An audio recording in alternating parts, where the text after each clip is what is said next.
Gracias, José Elías. Familia, buenos días a todos ustedes. Mi nombre es Yamir Alejandro. Por la gracia de Dios, tengo el privilegio de ser pastor acá en Iglesia La Travesía, una comunidad a la cual amamos muchísimo por todo lo que ha el Señor hecho en nuestras vidas por medio de la gente y los hermanos acá. Hoy es un día especial porque tenemos una de nuestras reinas, una de nuestras hermanas que valoramos y queremos un montón. Ella es uno de los primeros miembros de Iglesia La Travesía allá cuando estábamos en el Club Rotario hace como 10 años atrás. Y ella viene de República Dominicana y está hoy de cumpleaños. Así que Candita, felicidades. Si usted entra un día por aquí en La Travesía, en la semana, usted le va a dar un olor fabuloso. Porque Candita es la persona que limpia nuestras facilidades y siempre las deja oliendo fabuloso. Usted sabe a lo que me refiero. Así que Candita, felicidades en tu día.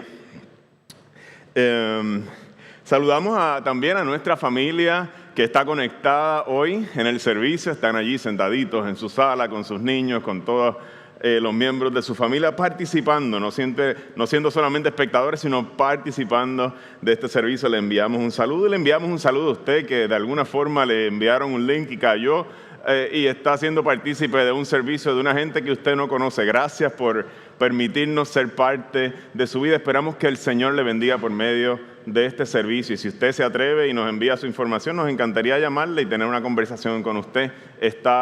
Hay una forma que usted puede encontrar en la descripción del video, en un enlace ahí donde usted nos puede hacer llegar su información. Si se atreve, ¿verdad?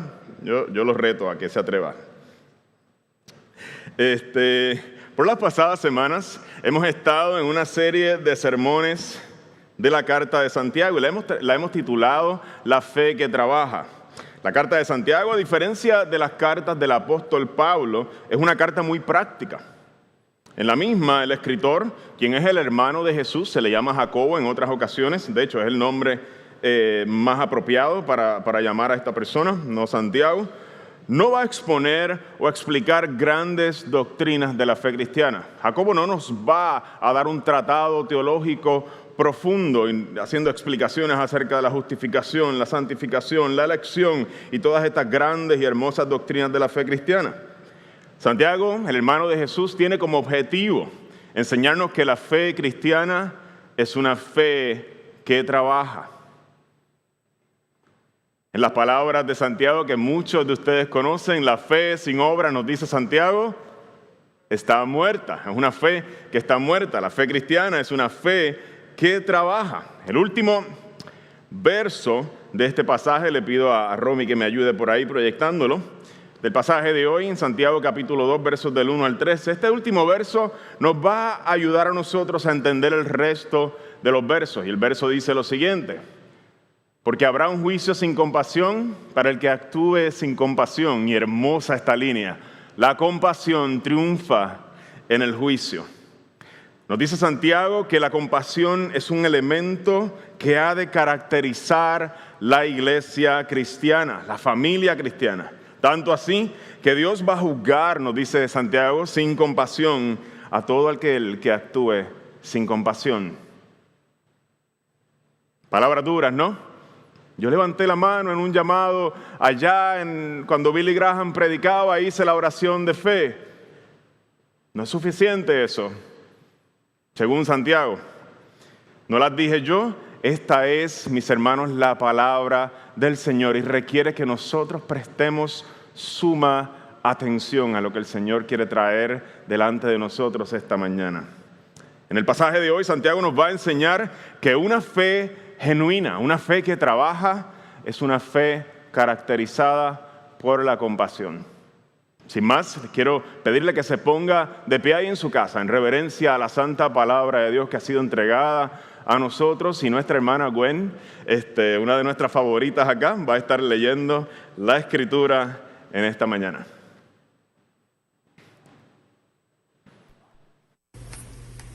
Santiago 2, versículos del 1 al 13. Prohibición del favoritismo. Hermanos míos, la fe que tienen en nuestro glorioso Señor Jesucristo no debe dar lugar a favoritismos. Supongamos que en el lugar donde se reúnen entra un hombre con anillo de oro y ropa elegante, y entra también un pobre desharapado. Si atienden bien al que lleva ropa elegante y le dicen, siéntese usted aquí en este lugar cómodo, pero al pobre le dicen, quédate ahí de pie, o siéntate en el suelo a mis pies, ¿acaso no hacen discriminación entre ustedes juzgando con malas intenciones? Escuchen, mis queridos hermanos, ¿no ha escogido Dios a los que son pobres según el mundo para que sean ricos en la fe y hereden el reino que prometió a quienes lo aman? Pero ustedes han menospreciado al pobre. ¿No son los ricos quienes los explotan a ustedes y los arrastran ante los tribunales? ¿No son ellos los que blasfeman el nombre de aquel a quien ustedes pertenecen? Hacen muy bien si de veras cumplen la ley suprema de la Escritura. Ama a tu prójimo como a ti mismo. Pero si muestran algún favoritismo, pecan y son culpables, pues la misma ley los acusa de ser transgresores. Porque el que cumple con toda la ley, pero falla en un solo punto, ya es culpable de haberla quebrantado toda. Pues el que dijo, no cometas adulterio, también dijo, no mates. Si no cometes adulterio, pero matas, ya has violado la ley. Hablen y pórtense como quienes han de ser juzgados por la ley que nos da libertad, porque habrá un juicio sin compasión para el que actúe sin compasión. La compasión triunfa en el juicio. Amén. Permítame orar para que la palabra hable a nuestros corazones en el día de hoy. Señor, gracias por tu palabra, porque nos confronta, porque no nos deja tranquilos, porque tu amor se expresa de esta manera. Te pido que el corazón de mis hermanos, Padre, de los que estamos aquí en este lugar y los que están desde su casa participando de este servicio, que su corazón, Padre, regálale, Señor, la bendición de ser buena tierra. Prepara sus corazones, prepara el mío, Señor, y danos el don del arrepentimiento. Cambia nuestras vidas, Jesús, y danos el poder para tomar decisiones diferentes esta semana. Pedimos estas cosas, Señor, sabiendo que tu Espíritu y que tú, Padre, has de contestar este tipo de oración. En el nombre de Cristo nos acercamos a ti y a tu palabra. Amén y amén. Hace unos años atrás hubo un experimento social que a mí me llamó mucho la atención. Yo soy músico, algunos de ustedes lo saben, y mi esposa y yo en el verano cerca del 2010 por allá, estuvimos viviendo un verano completo en Nueva York. Y para mí lo más emocionante de vivir un verano en Nueva York era ir y ver estación por estación todos los artistas que se presentaban en ¿cómo se llama? En las estaciones de tren. Todos estos artistas que están regalando su talento a la gente que van pasando en la estación del tren. Yo tuve la oportunidad de hacerlo, Cecilia me empujó casi a hacerlo hasta que un día me atreví y por lo menos pasé 15 minutos cantando unas cuantas canciones allí, así que puedo poner eso en mi bucket list.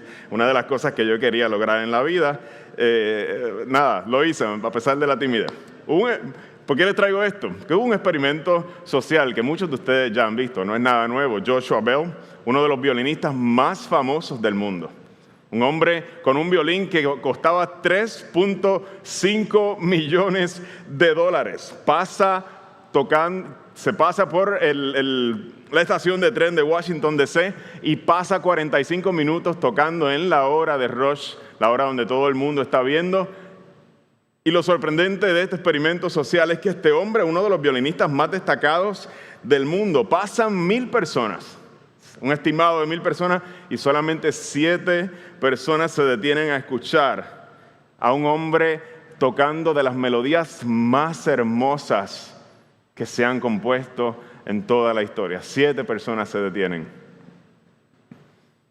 Este es el mismo hombre por el cual tú y yo tendríamos que pagar cientos de dólares por un asiento en la parte de atrás de un teatro para verlo de lejos y escucharlo a través de unas bocinas y verlo a través de una pantalla porque ni siquiera podemos verlo de tan lejos que está. Cientos de dólares, Joshua Bell. ¿Cómo sucede esto? ¿Cómo es que la gente no se detiene a apreciar piezas extraordinarias de las manos de un violinista con un instrumento exquisito? Pudieran haber 1,000 razones para esto. Tal vez tenían prisa y tenían que llegar a su trabajo. Aún así, una de las posibles razones es que Joshua Bell no necesariamente estaba vestido con una ropa diferente a todos los demás artistas del subway. Joshua tenía unos maones, tenía una ropa muy casual, muy informal, hasta una gorra tenía, no tenía nada fancy. Familia, la ropa y nuestro atuendo en la sociedad muchas veces es un indicador de nuestro estatus. Y muchas veces lo utilizamos para nosotros darle valor o darle credibilidad o darle respeto a una persona. No importa cuán hermoso suenen las melodías de aquel violín de $3.5 millones, al no tener la apariencia adecuada, no va a recibir la atención necesariamente adecuada a este hombre. El pasaje de hoy comienza con una situación similar, pero esta vez dentro de la iglesia, ya no en una estación del tren. Santiago comienza el pasaje advirtiéndonos acerca del favoritismo en la iglesia por causa del estatus social de una persona. Nos presenta la siguiente situación hipotética, si pueden ponerlo en la pantalla. Santiago nos dice, supongamos que en el lugar donde se reúnen entra un hombre con anillo de oro y ropa elegante y entra un pobre harapiento. Si atienden bien al que lleva ropa elegante y le dicen, siéntese aquí en este lugar cómodo, pero al pobre le dicen, quédate aquí de pie, siéntate en el suelo a mis pies. Santiago concluye diciéndonos, ¿acaso no hacen discriminación ustedes, juzgando con malas intenciones? Una situación muy similar, en cierto sentido, a la situación del violinista tocando en un lugar público, esta vez en la iglesia. Santiago utiliza la descripción de la ropa de estos dos hombres para darnos a conocer cuál es su estatus en la sociedad. El primer hombre es un hombre rico. ¿Cómo lo sabemos? Porque tiene un anillo de oro y tiene una ropa elegante. El segundo hombre se trata de un hombre pobre, tal vez un esclavo en la comunidad cristiana. ¿Cómo lo sabemos? Porque su ropa está desarrapada, está harapiento, es otra manera de describirlo. Un hombre que tal vez su ropa está toda rota y no se ve bien, no causa una buena impresión. Quisiera compartir un poquito más sobre el contexto en el que esto está pasando para que tal vez nos ayude a entender un poco más la dinámica de la situación. En el Imperio Romano del primer siglo, el estatus de una persona es sumamente valioso. Una pequeña cantidad de gente es parte de la élite en esta sociedad. Se dice que entre un 6 a un 8%. Están muy separados del resto, aproximadamente 90% de la sociedad. Hay una diferencia abismal entre unos y otros. Si tú eres una persona rica, va a ser importante en esta sociedad que todo el mundo lo sepa. En cada lugar donde tú te mueves, todos tienen que saber que tú eres una persona rica y se te debe el debido respeto de los que están alrededor tuyo. Ofreces banquetes públicos en la ciudad, costeas construcciones públicas, ¿para qué? Para que lleven tu nombre y todo el mundo sepa que tú eres una persona rica de importancia. El estatus en el Imperio Romano del primer siglo era increíblemente importante. De hecho, hay quienes llegaron a expresar que no valía la pena ser rico si no ibas a poder disfrutar de ese estatus públicamente. No vale la pena tener posesiones si no recibes las adulaciones de la gente. Ahora, imagina que toda la vida tú has sido rico y has disfrutado de este estatus. Todo el mundo siempre te ve y te adula por todo el reconocimiento social que tú tienes. En tu vida abrazas la fe cristiana. Entras en la iglesia y te encuentras que uno de tus esclavos es anciano de esa iglesia. Y tienes que aprender la palabra de Dios de él. Y tienes que recibir la comunión de él. Y estar bajo su autoridad y bajo su cuidado pastoral. Qué humillante, ¿no? Qué humillante para una persona en donde la cultura que se creó gira alrededor de que todos sepan cuán rico es y cuán importante él es. De momento en la iglesia, Santiago dice, aquí la economía que funciona es diferente. Aquí la manera de adjudicarle valor a la gente es radicalmente diferente, al punto de que un esclavo puede ser tu pastor. cómo la iglesia se vuelve una comunidad radicalmente diferente a la cultura que vivimos y a la manera en que le adjudicamos valor en el mundo a la gente. Es lo que Santiago quiere que nosotros entendamos hoy. Este es el panorama en el que vive Santiago. Miren las palabras de Santiago en el verso 4 cuando le dice, ¿acaso? Son palabras duras. Cuando ustedes tienen favoritismo por esas personas que llaman como importantes, ¿acaso no hacen discriminación entre ustedes, juzgando con malas intenciones? Santiago se atreve a decir que quienes adjudican más honor, quienes tienen favoritismo, adjudican más honor a personas por su estatus social, vienen a ser como jueces malvados, juzgando con malas intenciones. Otra manera de explicar esto, son jueces que aceptan sobornos, pervierten la justicia. Para Santiago, los valores de la cultura no tienen lugar en la iglesia. Tu estatus social en la travesía no te da valor, y esas son buenas noticias, porque tú necesitas entender que tu valor no viene dado por tu estatus ni por cuánto tengas. Esto es una buena noticia, aunque se sienta como un golpe en la cara para quien goza de buen estatus social en la sociedad. ¿Por qué el favoritismo es inconcebible para Santiago? Vamos a verlo en el capítulo 3. Porque para Santiago cada persona tiene un valor incalculable por el mero hecho de que Dios ha depositado su imagen en cada uno. Nada más nos da valor. Dios ha puesto su imagen en cada ser humano y por tanto cada uno tiene un valor incalculable, y esa es la economía que reina en la comunidad de los santos. Nadie vale más que nadie.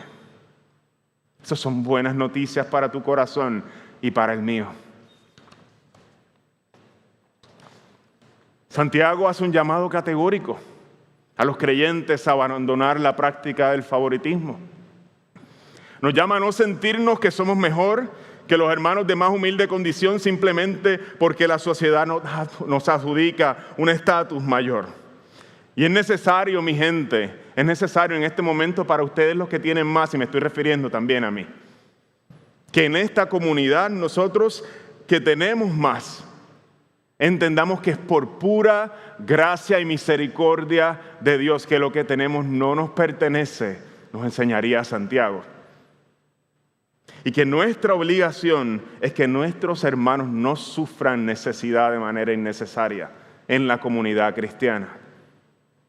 Lo que tenemos no nos pertenece y es necesario ponerlo al servicio de nuestra familia en la fe, porque cada uno tiene un valor incalculable para el Señor. Cuando tú tienes más, es porque el Señor te ha dado más, no es porque te lo has ganado. Te puso en una escuela mejor desde pequeño, te dio un buen trabajo, te da el aire, te da el sustento, ha puesto a las personas en tu camino para que tengas una mejor oportunidad de trabajo y te ha dado la fuerza para poder trabajar por una cantidad de éxito. Agradecerle al Señor implica que nosotros estemos dispuestos a reconocer que todo viene de Él y estemos dispuestos a ayudar a aquellos que no estén a la altura económica nuestra. Tener dinero es una gran responsabilidad en el reino de Dios. Tener dinero es una gran responsabilidad en el reino de Dios, porque el Señor nos llama a entender que no es nuestro, que es para su servicio. Familia, la comunidad cristiana es una comunidad caracterizada por la compasión. La fe que trabaja, nos dice Santiago, es una fe caracterizada por la compasión. Si no, no es fe genuina. Tú levantaste tu mano en el llamado de Billy Graham, pero si no hay compasión en tu vida, Santiago te dice, necesitas examinarte. Porque la fe real, la fe que trabaja, es una fe caracterizada por la compasión. Es interesante, quiero mover al segundo punto, es interesante que este asunto de la compasión es lo que más fastidiaba al filósofo Friedrich Nietzsche. Ha mencionado unas cuantas veces por acá y quisiera que leyéramos una cita de este filósofo. Miren lo que decía Friedrich Nietzsche acerca de la compasión y el cristianismo. ¿Qué es más dañino que cualquier vicio? Decía Friedrich. El ejercicio de la compasión hacia todos los malogrados y débiles. Esto lo escribe en su libro El Anticristo, Maldición sobre el cristianismo, publicado en el 1888. Para Nietzsche, la mayor virtud de un ser humano era desarrollar su capacidad para enfrentar la adversidad y salir victorioso. Y en estas victorias cada vez encontraba más sentido o creaba sentido para su vida, digámoslo así, como un filósofo existencialista. En su filosofía no hay lugar para la compasión. La compasión es para gente débil, no para el ser humano virtuoso. Por eso a Nietzsche le fastidiaba la idea de compasión del cristianismo. En cambio, no es eso lo que vemos en la Escritura, como vemos aquí hoy en Santiago. No es eso tampoco lo que vemos en Jesús. Miren el verso 5, nuestro pasaje de hoy. Santiago nos dice, se dirige a su familia en la fe, le dice, escuchen con mucho cariño, mis queridos hermanos. ¿No ha escogido Dios a los que son pobres según el mundo para que sean ricos en la fe y hereden el reino que prometió a quienes lo aman? Pero ustedes han menospreciado al pobre. Santiago nos invita a mirar y nos dice, ¿ustedes se han dado cuenta de a quienes ha escogido Dios a través de toda la historia? ¿Ustedes se dan cuenta hacia dónde se ha inclinado el corazón de Dios a través de toda la historia? Para Santiago, después de haber vivido con Jesús, recordemos que era su hermano, esto ha quedado claro. ¿Hacia dónde se inclina el corazón de Dios? A Santiago le fastidia el favoritismo. ¿Sabes por qué? Porque él ha descubierto que a Dios le fastidia el favoritismo también. A Dios le molesta grandemente el favoritismo y su corazón siempre se ha inclinado hacia los menos aventajados. Vamos a mirar algunos versos de la Escritura. Proverbios 22, capítulo 22, versos 22 y 23. El Señor le dice a su pueblo, no explotes al pobre, porque es pobre, ni oprimas en los tribunales a los necesitados, porque el Señor defenderá su causa y despojará a quienes los despojen. Antes de nuestro pasaje de hoy, en el capítulo 1 de Santiago, el verso 27, miren cómo Santiago define la religión pura y sin mancha delante de Dios. Nos dice, la religión pura y sin mancha delante de Dios nuestro Padre es esta. Miren lo primero que aparece. Atender a los huérfanos y a las viudas en sus aflicciones y conservarse limpio de la corrupción del mundo. Para Dios, mis hermanos, ha sido claro desde un principio. O mejor dicho, para los escritores de la Escritura ha sido claro desde un principio que Dios tiene una inclinación de compasión hacia el menos aventajado. Hay algo especial que pasa en las calles de los barrios que no pasa en ningún otro lado. ¿A dónde vino a nacer Jesús? En un pesebre. ¿Quiénes fueron testigos de su llegada a este mundo, del Rey de los cielos, el que crea con su boca las galaxias?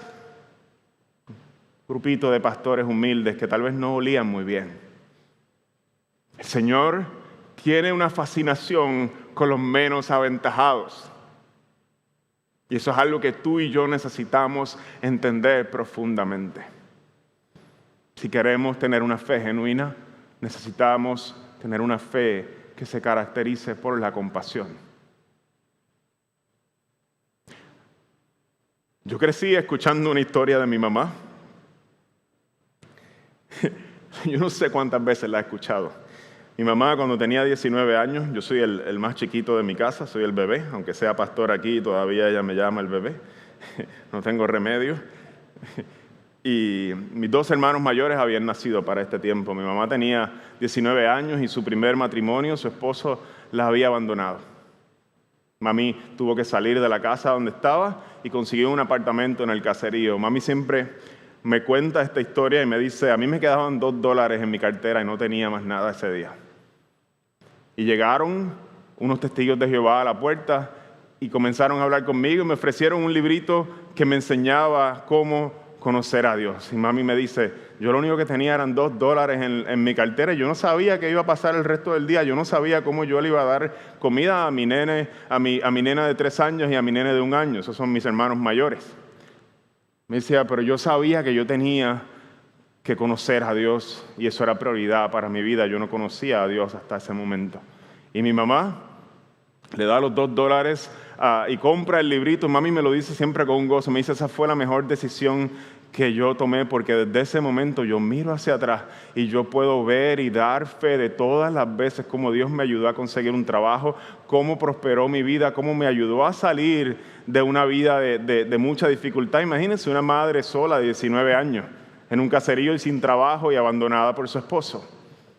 Me decía, ese momento marcó mi vida y Dios probó mi fe en ese momento y fue fiel, porque yo no sé, de alguna manera Él me llevó a invertir ese dinero en algo que era más importante que el alimento en ese momento. Familia, hay mucho que aprender de Dios en el barrio. Hay mucho que aprender de Dios en libros de teología que no vienen escritos en páginas, que vienen escritos en las experiencias de la gente que se las ha visto negras y han contado y cuentan de las misericordias de Dios, cómo Dios les ha favorecido en medio de su aflicción.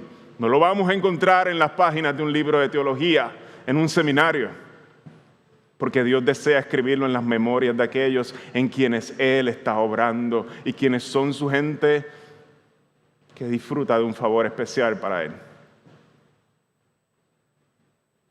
Nuestra iglesia, La Travesía, sería una iglesia pobre, y no estoy hablando pobre en términos materiales, sino estoy hablando en pobre en términos espirituales, si en nuestra congregación no hay lugar para los hermanos de humilde condición. Dios nos miraría y diría que pobres son ustedes, porque esas son mi gente.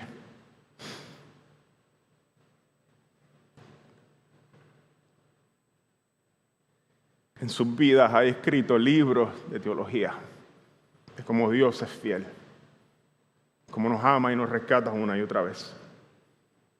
Familia, pareciera que a Dios le encanta pasearse por las calles de los barrios.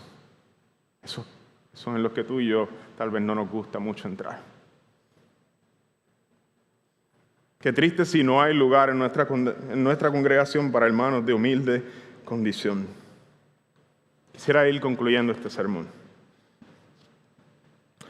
Hemos aprendido hasta ahora de Santiago que una fe que trabaja es una fe que está caracterizada por la compasión, porque el corazón de Dios está inclinado hacia la compasión. ¿Por qué Santiago necesita tomar y darnos una sacudida de esta manera? ¿Por qué necesitan estar estas palabras escritas en la Biblia? ¿Por qué necesitamos estar dando un sermón esta mañana sobre esto? La respuesta es que nosotros necesitamos una nueva visión. Nosotros no sabemos cómo funciona la economía de Dios y siempre estamos obrando y funcionando con la economía de la cultura, con el reino de la cultura. El Señor necesita darnos una nueva visión porque el reino de Dios, aprendí hace mucho tiempo atrás, es un reino al revés. Es un reino que tus mejores intuiciones no van a poder descubrir. Déjame darte unos cuantos ejemplos, a ver si te son familiares. El que quiera hacerse grande entre ustedes, deberá ser su servidor. El que quiera ser el primero, deberá ser esclavo de los demás. Porque los últimos serán los primeros. Diga el débil, fuerte soy. Y las palabras de nuestro Señor, si yo, el Señor y el Maestro, les he lavado a ustedes los pies, también ustedes deben lavarse los pies unos a otros. El rey de este reino le lava los pies a sus súbditos. El rey de este reino nos modela una cultura diferente. El rey de este reino no envía a sus súbditos a pelear por él, sino que él toma la pelea en su propia carne y vence en favor de sus súbditos. Esto es un reino al revés y nuestras mejores intuiciones no pueden descifrar este reino. Necesitamos que el Espíritu de Dios haga una obra en nuestra vida y nos muestre cómo vivir en este reino al revés y los valores de este reino, que es un reino al revés. En el reino de Dios, familia, hay un misterio. Nosotros, en nuestros reinos, buscamos recompensas en nuestras relaciones. Utilizamos las relaciones de una manera utilitaria y estamos buscando de alguna forma reconocimiento, que otros me adulen, que otros me aplaudan. Nosotros estamos buscando estatus en nuestras relaciones, estamos buscando satisfacción personal, etcétera. Y usted puede añadirle a esa lista una y otra y otra y otra cosa. En el reino de Dios, lo irónico es que hay una recompensa eterna precisamente para los que no andan buscando recompensas, y necesitamos entender esto profundamente. Permíteme decirlo otra vez, en el reino de Dios, un reino al revés, hay una recompensa eterna para los que no andan buscando estas recompensas. ¿En qué consiste esta recompensa? Quisiera terminar con esto. Hay un día, y es un día que es muy seguro y se acerca la hora, en el que el Señor nos va a sorprender a ti y a mí. Jesús mismo te va a mirar a los ojos y te va a decir: gracias por visitarme al hospital. Jesús te va a decir: gracias por consolarme aquel día en que estuve triste. Te va a decir: gracias por hacerme sentir bienvenido aquel día en la iglesia. Estaba lleno de miedo y no sabía cómo entrar. Te va a decir: gracias por tener un corazón dispuesto a ayudarme cuando se me cayó el mundo encima. Y tú vas a decir: Señor, ¿cómo es que yo dije todas estas cosas? ¿Cuándo hice estas cosas por ti? Miren lo que dice Mateo capítulo 25, las mismas palabras de Jesús: porque tuve hambre y ustedes me dieron de comer. Porque tuve sed y ustedes me dieron de beber. Fui forastero y me dieron alojamiento. Necesité ropa y me vistieron. Estuve enfermo y me atendieron. Estuve en la cárcel y me visitaron. Señor, nos preguntamos: ¿cuándo hicimos todas estas cosas? ¿Cuándo? Yo no te vi. No te vi, estaba yo cegado, no sabía que lo estaba haciendo por ti.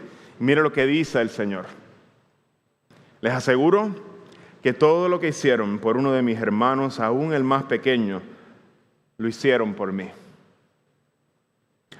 Familia de la Travesía, hay una recompensa eterna para los que no andan buscando recompensas. El mismo Señor te va a decir: cuando tú serviste, cuando tú te relacionaste con esa persona que todos los demás le sacaron el cuerpo, te relacionaste, lo hiciste de manera desinteresada con uno de mis pequeños, me estabas sirviendo a mí y no te diste cuenta. Te estabas relacionando conmigo y no lo sabías. Ahora lo sabes. Estos actos quedarán inmortalizados, van a perdurar por el resto de la eternidad. Qué gran recompensa, mucho mejor que el estatus. Mucho mejor que cualquier recompensa que recibimos aquí y ahora. Familia de la Travesía, Dios está presente en cada momento de servicio desinteresado que tú regalas a otros y lo recibe como a sí mismo.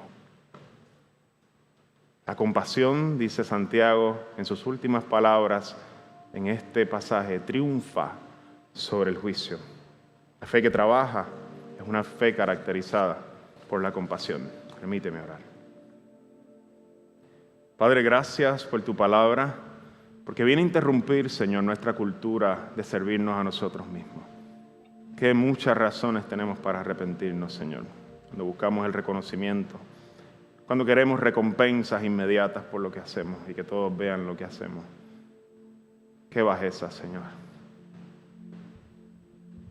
Cambia nuestra mente, Señor. Ayúdanos a ver el reino al revés. Ayúdanos, Señor, a buscar las riquezas que permanecen y no las que perecen. Te pido de manera muy especial por los hermanos acaudalados en nuestra congregación, Señor, que somos bastantes. Los que tenemos pan todos los días asegurado y no nos falta nada. Pido que no nos dejes caer, Señor, en la tentación de creer que nos merecemos lo que tenemos. Y no nos dejes caer en la tentación de no cuidar a nuestros hermanos menos afortunados económicamente, Señor. Gracias por ellos que están en medio nuestro, Señor. Danos la humildad para leer estos libros de teología, todas estas cosas que tú has escrito en sus memorias, Señor, en sus vidas, que solamente se leen con una taza de café sentándonos a escuchar. Bendice a nuestra iglesia, Señor, y no nos permita ser una iglesia llena de favoritismo. Es una tentación grande. Creo que hemos pecado en eso muchas veces. En el nombre de Cristo Jesús nos acercamos, Padre. Amén.